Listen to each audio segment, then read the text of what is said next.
Bonjour, bonjour. Ça fait plaisir d'être là. Oula, je m'entends très fort. Alors, moi, je suis content d'être là, de pouvoir lancer cette série Rencontre avec Jésus. C'est un sujet qui me tient à cœur et c'est vraiment quelque chose je sais pas si j'ose dire, il y a de plus en plus de place dans ma vie, c'est de transmettre en fait cette bonne nouvelle et en fait permettre ces rencontres avec Jésus à d'autres personnes. Et c'est un peu ça le but de cette série, c'est de voir comment est-ce que Jésus y faisait. Alors on a la chance incroyable d'avoir 4 évangiles qui nous parlent de Jésus, de son ministère sur terre, et de pouvoir voir comment est-ce que lui, il est parti à la rencontre de ces personnes, et de pouvoir s'en inspirer. Et du coup, l'histoire d'aujourd'hui qu'on va regarder, c'est la rencontre avec la femme samaritaine, dans Jean 4, je crois, verset 3 à 42. Et puis, on va regarder toute cette histoire. On en a déjà entendu parler plusieurs fois, et on va regarder comment est-ce qu'on peut voir cette histoire sous un autre angle, un peu plus tourné vers les rencontres d'autres personnes avec Jésus. Juste avant de commencer, j'ai envie de prier et de remettre ce message. Merci Jésus parce que toi, tu as joué cette carte de brise-glace ultime, d'avoir fait ce pas vers nous.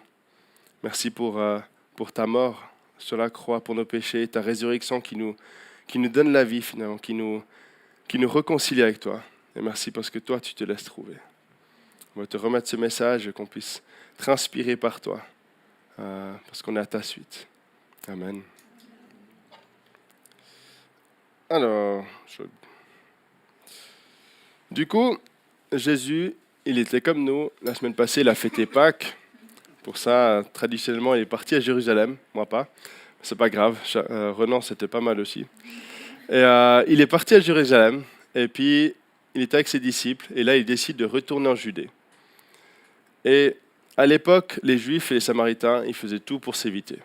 Ce n'étaient pas les meilleurs amis, bien au contraire. Et du coup, souvent, en fait, les gens, quand ils faisaient Judée, Galilée, ils faisaient un énorme détour. Alors, vous voyez sur la carte derrière moi, ça, c'est le chemin qui se faisait habituellement. Tout ça pour ne pas aller en Samarie. Alors, c'est déjà pas mal. Parfois, on fait des détours en voiture parce qu'il y a des bouchons sur l'autoroute, mais c'est en voiture. Vous imaginez maintenant faire tout ça à pied, tout ça pour ne pas aller voir les gens. Alors, je n'ai pas été chercher combien de temps c'était la différence, mais ça fait quelques pas en plus. Un peu plus que les 10 000 par jour, en tout cas. Et du coup, Jésus il avait été à Jérusalem. D'ailleurs, il y avait une autre rencontre intéressante avec Nicodème, juste au chapitre d'avant, si vous voulez aller lire. Et là, en fait, on peut dire que Jésus il est volontairement allé en Samarie. Il est volontairement allé rencontrer des gens qui, d'habitude, les Juifs ne vont pas voir. Et Jésus, à la fin de son ministère, il nous invite à aller jusqu'au bout du monde, d'aller faire des disciples des gens, d'aller raconter la bonne nouvelle. Et il nous dit dans Matthieu 28, 19 à 20, il dit « Allez, faites des gens de toutes les nations des disciples, baptisez-les au nom du Père, du Fils et du Saint-Esprit, et enseignez-leur à garder tout ce que j'ai commandé. » Je ne sais pas ce que ce verset provoque en vous, si vous met le feu, si vous me faites peur, si on n'est pas tout à fait à l'aise, aller jusqu'au bout du monde, qu'est-ce que ça signifie? Mais parfois, c'est aller dans toutes les nations. Ce n'est pas forcément le bout du monde, mais c'est là où personne ne va aller. Et aujourd'hui, on va voir une rencontre avec une personne, avec une femme dans cette société-là, marginalisée, parce qu'elle avait eu 5 maris, elle vit un concubin. Jésus a vu cette femme seule, alors que ça ne se faisait pas forcément habituellement. Lui était juif, elle était samaritaine. Il n'y a pas grand-chose qui allait finalement dans cette rencontre. On peut dire que Jésus fit fi des mœurs sociétales et il a vraiment provoqué cette rencontre en fait. Dans le sens où il s'est mis à disposition, il a cherché cette opportunité. Et Stéphane nous a invités, comme Paul a invité Timothée, d'utiliser toute occasion favorable ou non pour annoncer ce message. Et c'est vrai que c'est quelque chose qui, moi, ça m'a fait tilt parce que souvent, moi, j'attends l'occasion parfaite pour parler aux gens. Elle me dit, quand ça sera exactement telle et telle date, telle température, à tel moment, je porterai ce t-shirt. Et là, je parlerai de Jésus. Et quand ça arrive, en fait, je me dis, je n'étais pas prêt finalement. Et du coup, moi, ça me parle beaucoup de dire, d'utiliser toute opportunité en fait pour transmettre ce message, pas parce que il faut l'imposer, mais parce qu'en fait, il vibre en nous. Gab l'a dit, en fait, on est en feu On a cette bonne nouvelle, cet espoir, on a envie de le transmettre à ceux qui sont autour de nous. Et du coup, tout le monde est appelé dans comment on appelle ça en français, le grand Great Commandment, dans cette motivation, dans la grande commission, voilà. J'ai trouvé. C'est compliqué, l'anglais et le français, ça s'écrit pareil, ça se prononce pas pareil, mais dans ma tête, c'est pas le même mot. Bref, Jésus nous appelle tous à parler de lui. Et en fait, la question qu'on se pose aujourd'hui, c'est est-ce qu'on est disponible pour ceux qui sont autour de nous? Est-ce qu'on est prêt à aller à un endroit où peut-être d'autres ne veulent pas, à saisir ces opportunités, qu'elles soient opportunes ou pas? C'est un peu ça ma première question aujourd'hui. Et puis, avec ça en tête, on va aller voir comment est-ce que Jésus il a fait ça. Comment est-ce que lui, il a vécu ça. Donc, on est à Sichar, en Samarie, entre le mont Gérizim et le mont Ébal, pour être précis. Jésus il vient de marcher un bout, on l'a vu. Il a pris le chemin le plus court, mais comme encore un petit chemin. Il devait faire chaud à Pâques gentiment. Il est fatigué, il a soif. Et c'est là qu'on le rejoint dans l'histoire. Une femme de Samarie, donc dans Jean 4, 7 à 10, on dit « Une femme de Samarie vient puiser de l'eau. Jésus lui dit « Donne-moi à boire. » Ses disciples, en effet, étaient allés à la ville pour acheter des vivres. La Samaritaine lui dit « Je me suis perdu. » La Samaritaine lui dit « Comment toi, qui es juif, peux-tu me demander à moi, qui suis une Samaritaine, demander à boire ?» J'ai oublié un petit peu. C'est important à boire. Les Juifs, en effet, ne veulent rien avoir de commun avec les Samaritains. Jésus lui répondait, « Si tu connaissais le don de Dieu, et qui est celui qui te dit, « Donne-moi à boire », c'est toi qui lui aurais demandé, et il t'aurait donné de l'eau vive. » J'aime bien comment Jésus il rentre dans ce dialogue, en fait. Il demande une chose un peu qui a dû choquer cette Samaritaine. On voit sa réaction et elle ne s'attendait pas à ça. Et puis quand elle lui pose une question, il ne lui répond pas directement. Mais moi, ce qui m'a frappé, c'est qu'il éveille sa curiosité. Dans cette affirmation, finalement, il y a trois interrogations qui viennent en moi, en fait, qu'elle aurait pu se poser. Et de se dire, qui est-il? Quel est ce don de Dieu? Et quelle est cette eau vive dont il parle? Et Jésus, là, il parle du salut, du Saint-Esprit, mais on va surtout regarder la première partie sur qui est-ce qu'il est. Et j'aime cette façon de Jésus d'éveiller la curiosité, de dire, en fait, je m'arrête, je me pose des questions, et je suis curieux. Et je pense que les gens autour de nous sont curieux sur plein de sujets. Moi, je suis très curieux, j'aime apprendre. Et du coup, cet angle-là me parle particulièrement, en fait, dans notre annonce de la bonne nouvelle aux gens autour de nous. Et ce qui est assez exceptionnel dans ce passage, c'est que Jésus, c'est la première fois qu'il se révèle comme étant le Messie. Et il le fait, pas une fois, mais 2 fois. Et il le fait à une femme marginalisée, non juive. C'est assez exceptionnel dans le contexte dans lequel on est à l'époque de Jésus. Et il dit, si tu connaissais celui qui te dit, donne-moi à boire, il t'aurait donné de l'eau vive. Et cette eau vive, en fait, dans l'Ancien Testament, le désir de rencontrer Dieu est présenté comme la soif. On a ce passage dans Psaume 42 que j'aime beaucoup qui dit « Comme une biche soupire après des cours d'eau, ainsi mon âme soupire après toi, ô Dieu. Mon âme a soif de Dieu, du Dieu vivant. Quand donc pourrais-je me présenter devant Dieu ?» C'est incroyable, je trouve, cette notion de soif. Moi, je n'ai pas aucune peine à imaginer ça. Jésus qui a marché tout ce chemin, il fait chaud, cette soif. La Samaritaine, elle est venue aussi pour prendre de l'eau. On peut s'imaginer qu'ils ont soif tous les deux. Et on voit que Jésus il parle de cette soif comme une soif d'apprendre à connaître notre Dieu, qui vient de notre âme en fait. Ce n'est pas juste un besoin physique, mais c'est au plus profond de nous-mêmes. Et le prophète Jérémie, il décrit même, il parle de la source d'eau vive, le Seigneur. Jésus, plus tard, il dit, celui qui boira de l'eau que moi, je lui donnerai, celui-là n'aura jamais soif. Et en fait, cette soif dont il parle, il n'y a que le Messie qui peut l'étancher. Finalement, il n'y a que lui qui peut combler ce manque qu'on a en nous. On parlait la semaine passée qu'on peut faire tout plein de choses, tout plein de méthodes différentes, mais que ça ne répond pas à notre besoin fondamental. Et je pense que les gens autour de nous, ils ont soif. Beaucoup de gens se posent des questions, ils cherchent. Mais est-ce qu'ils ont eu l'occasion de rencontrer Jésus et de voir que lui, en fait, il répond à ce besoin? Jésus, c'est assez intéressant, il utilise des mots très pratiques. Il utilise de l'eau, voilà, c'est anodin. Mais il utilise ça pour parler de vérité spirituelle. Il va plus loin. Il se révèle graduellement. Là, il parle d'eau vive, en fait, et il dit « Je t'aurais donné de l'eau vive ». C'est un petit clin d'œil pour dire qu'il est le Messie.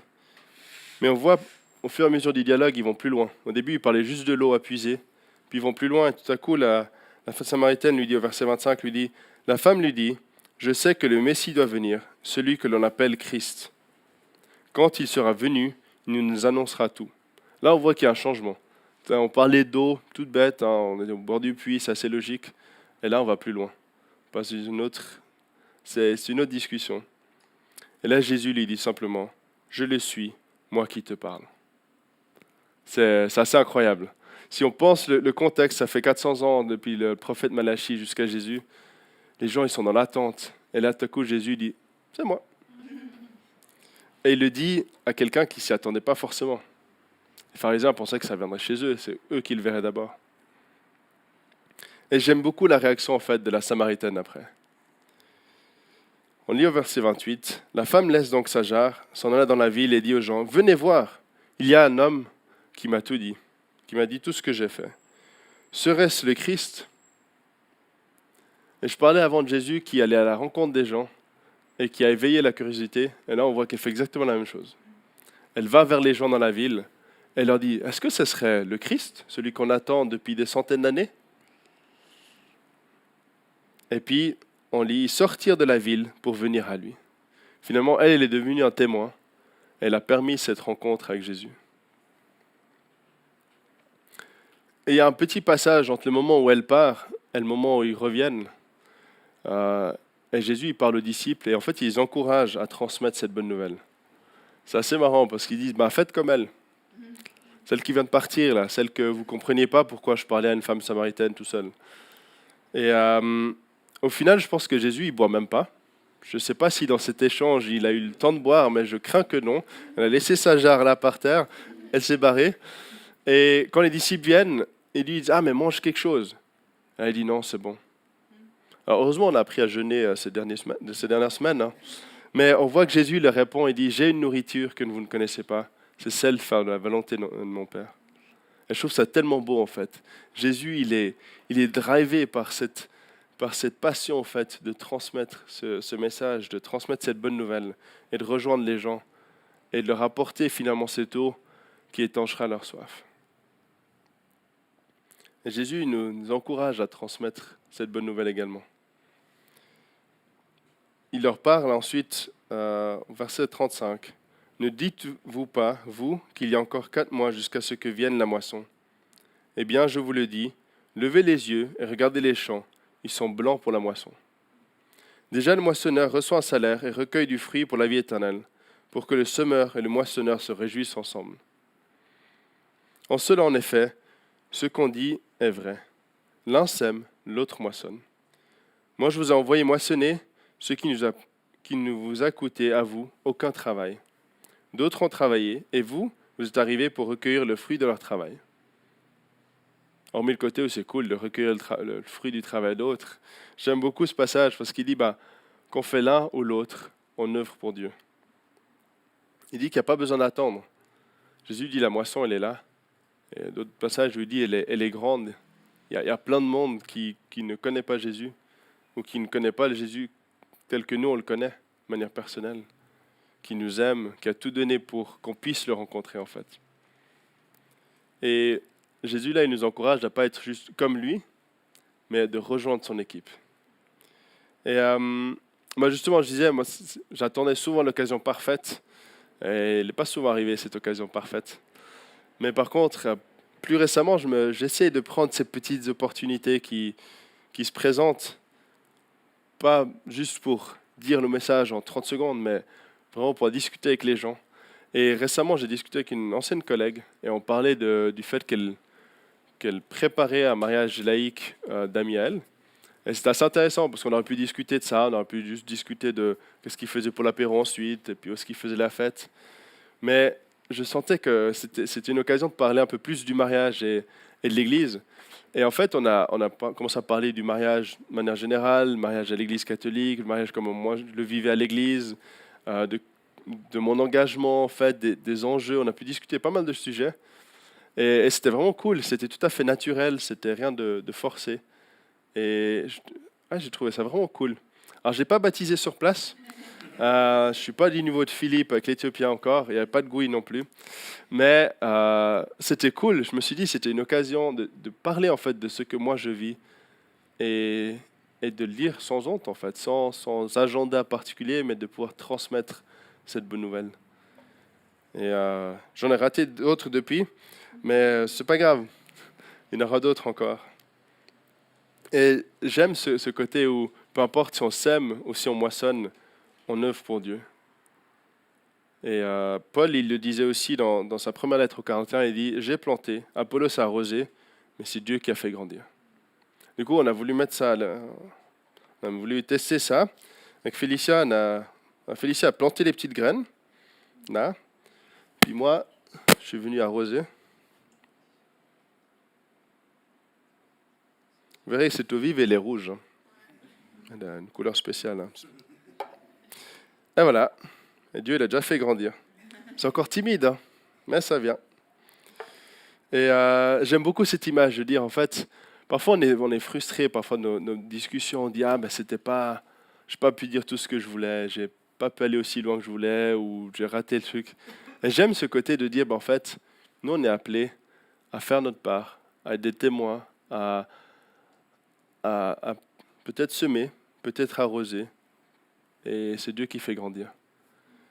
J'aime beaucoup ce côté-là, et en fait, on lit la suite de l'histoire, et je trouve ça tellement beau. Au verset 39, on lit « Beaucoup de Samaritains de cette ville-là mirent leur foi en lui à cause de la parole de la femme qui rendait ce témoignage. Il m'a dit tout ce que j'ai fait. » Aussi, quand les Samaritains vinrent à lui, ils lui demandèrent de demeurer auprès d'eux, et il demeura là 2 jours. On parlait d'être à disposition. Lui, après, il a pris le raccourci pour aller en Galilée. Finalement, on se retrouve là 2 jours à Sichar. Je ne sais pas, je pensais que Jésus il avait prévu, mais quand même, il prend le temps d'être là pour les gens. Ceux qui lui demandent d'être là, il est là. Et ils furent encore beaucoup plus nombreux à croire à cause de sa parole. Il disait à la femme, « Ce n'est plus à cause de tes dires que nous croyons, car nous l'avons entendu nous-mêmes et nous savons que c'est vraiment lui, le Sauveur du monde. » Ce passage est tellement riche, tellement dense. On voit des gens qui n'avaient aucune idée, qui disent, maintenant on sait que c'est le Sauveur du monde. Il y a quand même un petit chemin là. Et j'aime beaucoup parce qu'au début, ils avaient la foi par le témoignage de la personne, la femme samaritaine. Et ensuite, ils ont entendu la voix de Jésus eux-mêmes. Et je trouve que c'est cool parce qu'on voit un peu cette progression. Il y a l'éveil de la foi, il y a cette rencontre avec Jésus. Ensuite, il y a cette relation personnelle avec lui. Ils ont pu échanger avec lui, ils ont pu parler, ils ont pu poser des questions. Et ensuite, on voit qu'ils se lancent dans une croissance spirituelle, en fait. Où il parle d'un état nourrisson, si on veut, jusqu'à un adulte. Mais petit à petit, ils apprennent à connaître Jésus de plus en plus. Et chez eux, du coup, il y a cette curiosité qui est éveillée. Il y a l'acceptation de cette rencontre avec Jésus. Et ça, malgré la, a priori, mauvaise réputation de la personne qui leur a annoncé la nouvelle. Voilà, elle est probablement venue là, au milieu de la journée, prendre son eau parce qu'elle voulait éviter le reste du monde.